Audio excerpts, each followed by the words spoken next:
Hi friends, welcome to Sudhakar study circle. This is Sudhakar. ఈరోజు మనం 10th క్లాస్లో పేపర్ 2లో first lesson the war between wars 1900 and 1950 part 1 ఈ lesson గురించి చెప్పుకుందాం. ఇందులో ముందుగా half mark questions. Find the odd one in the given names. Eric Hobsbawm, J M Keynes, Hjalmar షాకట్.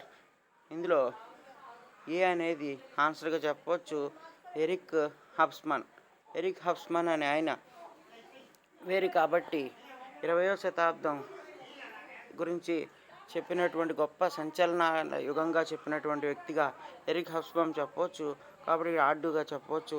ఈ మరి జేఎం కీన్స్, హజాల్మర్ షాచెట్ వీళ్ళిద్దరూ కూడా ఎవరంటే వీళ్ళిద్దరూ కూడా ఆర్థికవేత్తలుగా చెప్పవచ్చు. Next find the odd one from the given ILO, WHO, ICJ, PLO. ఇందులో ఫైండ్ ద ఆడ్ వన్ అంటే ఆప్షన్ డిగా చెప్పవచ్చు. ఈ పిఎల్ఓ అనేది ఆడ్ చేయొచ్చు ఇక్కడ, ఎందుకంటే ఈ మిగిలిన 3 సంస్థలు కూడా యుఎన్ఓ అనుబంధ సంస్థలు. పిఎల్ఓ అనేది ఉద్యమ సంస్థ, పాలస్తీన్ లిబరేషన్ ఆర్మీ, కాబట్టి ఇక్కడ దీన్ని ఆడ్ చేయొచ్చు. తర్వాత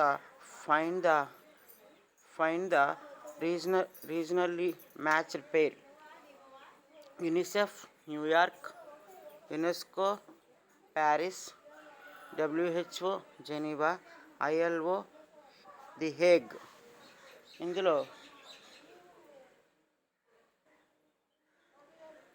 ఇందులో రాంగ్లీ మ్యాచ్ చేసినటువంటి పేరు ఏది అని అడిగాడు. ఐఎల్ఓ ది హేగ్ అని చెప్పవచ్చు. యునిసెఫ్ న్యూయార్క్లో ఉంది. యునిసెఫ్ ప్రధాన కార్యాలయం న్యూయార్క్లో ఉంది. అలాగే యునెస్కో ప్రధాన కార్యాలయం ప్యారిస్లో ఉంది. డబ్ల్యూహెచ్ఓ ప్రధాన కార్యాలయం జెనీవాలో ఉంది. ఐఎల్ఓ ప్రధాన కార్యాలయం ది హేగ్లో లేదు. ది హేగ్లో అంతర్జాతీయ న్యాయస్థానం ఉందని చెప్పవచ్చు. ఇక్కడ రాంగ్లీ మ్యాచ్ ఏంటంటే డీగా చెప్పవచ్చు.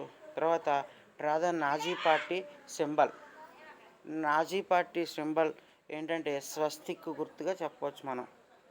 స్టూడెంట్స్, స్వస్తిక్ గుర్తు మీకు తెలుసు కదా, మనం అది ఎంతో పవిత్రమైనదిగా భావిస్తాం. మన దేశంలో దేవుడి పూజల్లో మనం ఉపయోగిస్తాం. కానీ స్వస్తిక్ గుర్తు అనేది అది ఎంతో భయానకంగా యూరోపియన్స్ భావిస్తారు. నాజీ పార్టీ సింబల్గా స్వస్తిక్ గుర్తు చెప్పవచ్చు. Based on the first set fill the second box. Germany, Austria, Italy triple alliance. Russia, Britain, France triple entente. Read the statement. He established his control on the most the Western Europe. Then in 1942 decided attack Russia. Who is he referred? Hitler. Hitler గురించి మనం చెప్పవచ్చు. ఇతను 1942లో Russia మీద attack చేశాడు కాబట్టి who is he అంటే హిట్లర్గా చెప్పవచ్చు. Hitler ఎవరు అంటే జర్మనీ యొక్క ఛాన్సలర్, జర్మనీకి చెందినటువంటి నియంతగా చెప్పవచ్చు. Find the correct statement about militarism. Each country contend who echo others so increase the arrangements. తర్వాత the build massive standing armies. They build a mid set among the people to support war. People rejected the wars. Find the correct statements about militarism. People rejected the wars. ప్రజలు యుద్ధాలను తిరస్కరించడం అనేది correct ఆన్సర్గా చెప్పవచ్చు. తర్వాత find the city name in the given picture. Nagasaki. ఈ Nagasaki సిటీలో second world వార్లో, ఈ నాగసాకి అనేది జపాన్లో ఉంది. ఇక్కడ సెకండ్ వరల్డ్ వార్లో అమెరికా వాళ్ళు అణుబాంబు ప్రయోగించడం జరిగింది. అప్పుడు జరిగినటువంటి సంఘటన కారణంగా కొన్ని లక్షల మంది చనిపోయారు. ఆ యొక్క నగరం యొక్క పిక్చర్ ఇది నాగసాకి. తర్వాత ఇప్పుడు 1 mark questions.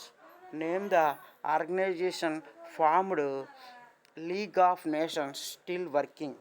WHO world health organisation, ILO international labour organisation, ICJ international court of justice.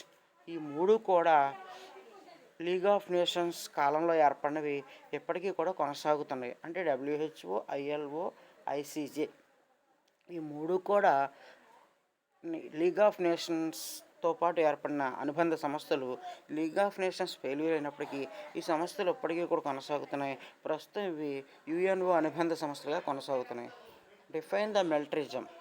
It is belief the military might is best ways to ensure the security and war is good way to solve problems. అంటే మిలిటరీయిజం అంటే military ద్వారానే అన్ని సమస్యలు తీరతాయి, security పెంచుకోవచ్చు, అన్ని రకాల problems మిలిటరీని పెంచుకోవడం కూడా తీరతాయని భావించడం. తర్వాత name the countries which developed aggressive nationalism. Aggressive నేషనలిజంను డెవలప్ చేసిన కంట్రీలు ఏమంటే ఇటలీ, జర్మనీ. ఈ అగ్రెసివ్ నేషనలిజాన్ని డెవలప్ చేసినటువంటి వాళ్ళు వ్యక్తులు ఎవరంటే ఇటలీలో ముస్సోలిని, జర్మనీలో హిట్లర్. ఇప్పుడు కంట్రీస్ అడిగాడు కాబట్టి ఇటలీ, జర్మనీగా చెప్పవచ్చు. By the goods from Jews better way your people. What discrimination we can see from the statement. Radical డిస్క్రిమినేషన్గా చెప్పవచ్చు. How the world decide in the early 20th century. Western developed industrialized countries and Afro Asian colonies. అంటే ప్రపంచం 20వ శతాబ్దంలో రెండు రకాలుగా విడిపోయింది. ఒకటి ఏంటంటే పశ్చిమ అభివృద్ధి చెందినటువంటి పశ్చిమ దేశాలు మరియు ఆఫ్రికా, ఆసియా వలస దేశాలుగా మనం చెప్పవచ్చు. తర్వాత which country mobilised the German against other nation of Europe. Germany. Which country mobilised the German against the other nations of Europe.